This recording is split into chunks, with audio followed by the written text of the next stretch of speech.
October 1929. The New York Stock Exchange floor is chaos. Traders are screaming. Fortunes are disappearing by the minute. Men who were millionaires at breakfast are broke by lunch. The worst financial crash in American history is happening in real time. And in the middle of all of it, one man is making money. Not a little money, not lucky money. $100 million. Calmly, deliberately, exactly as planned.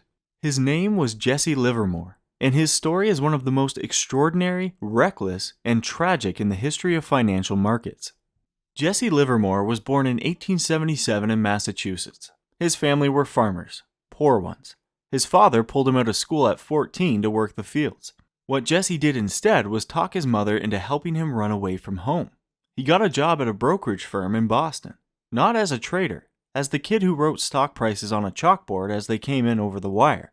He was paid about $6 a week, but the job gave him something worth more than the paycheck.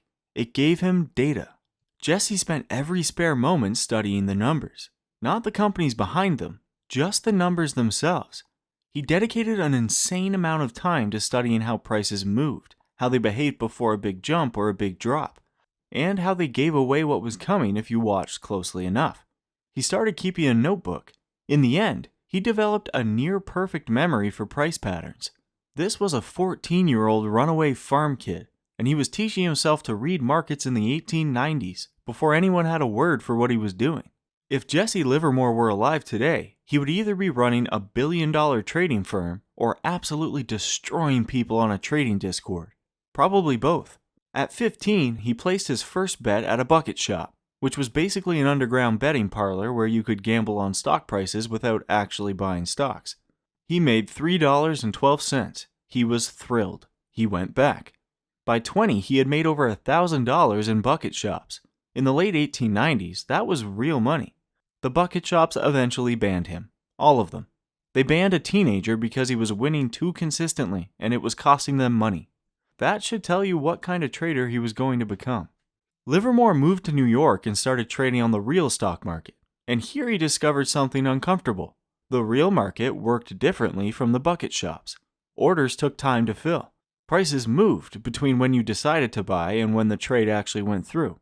His instincts, built on instant execution, kept getting him into trouble. He went broke, borrowed money, rebuilt, went broke again.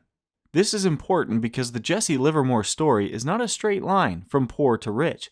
It is a series of crashes and comebacks before the big one. By 1907, he had developed what would become his signature approach.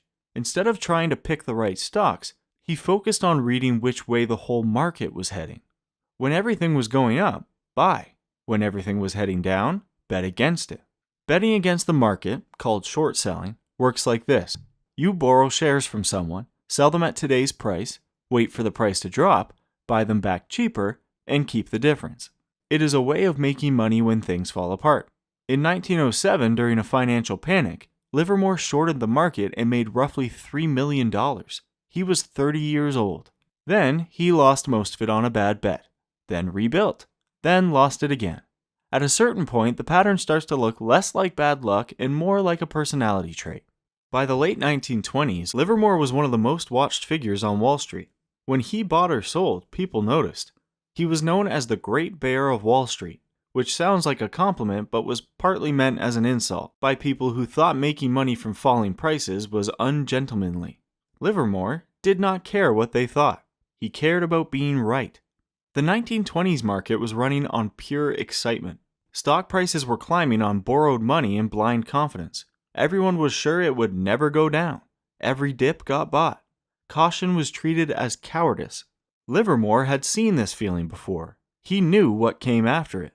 He began quietly betting against the market in 1928 and into 1929. Carefully, across multiple brokerages so nobody could see the full size of what he was doing.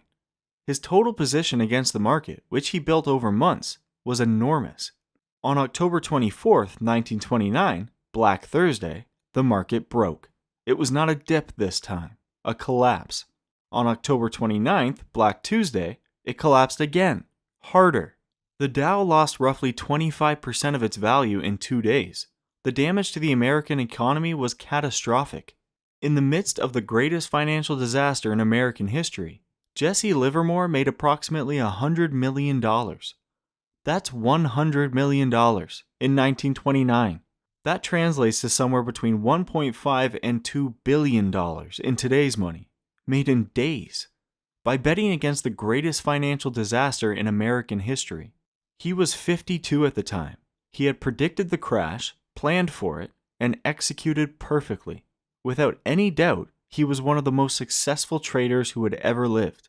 He should have stopped there. He did not stop. Now, the dark part. By 1934, Jesse Livermore had filed for bankruptcy for the third time in his life. That $100 million we just talked about was gone in 5 years.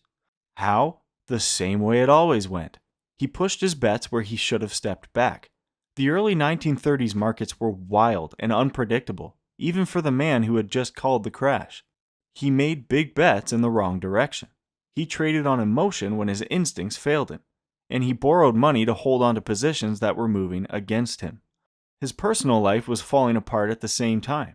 3 marriages, a troubled family, public humiliation in the press, which had spent years celebrating his wins and was not kind about his losses. The newspapers treated him the way the internet treats a fallen influencer today. Hero on the way up, punchline on the way down. Some things about human nature have not changed at all. Here's the part that makes this story genuinely uncomfortable. Livermore was not ignorant. He was one of the most knowledgeable traders alive. He had written a book, Reminiscences of a Stock Operator, that is still one of the most widely read trading books a century later. The wisdom in it is real. Cut your losses early. Never hold on to a bad position hoping it'll recover. Stay disciplined. He wrote the rules, and under pressure, he broke every single one of them. Let's just say knowing what to do and actually doing it when the money is real and the stress is high are 2 completely different things. The market does not give you points for understanding. It only gives you points for execution. And that gap between knowledge and behavior is not a 1930s problem. If you have ever held on to a losing trade too long because you were sure it would come back, or doubled down on something because admitting you were wrong felt worse than losing more money, you have felt a version of what Jesse Livermore felt. The apps are different.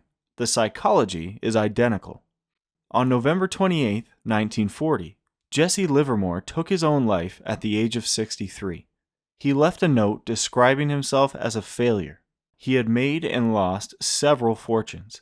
He had called the biggest crash in history and profited from it on a scale that almost has no parallel. And he died believing he had failed. The Jesse Livermore story is not really about trading. It's about the gap between brilliance and stability. He had the rarest gift, the ability to see where money was flowing before almost anyone else.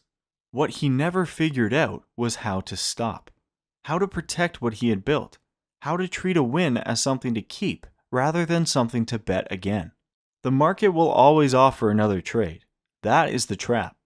He figured this out better than almost anyone. It still was not enough.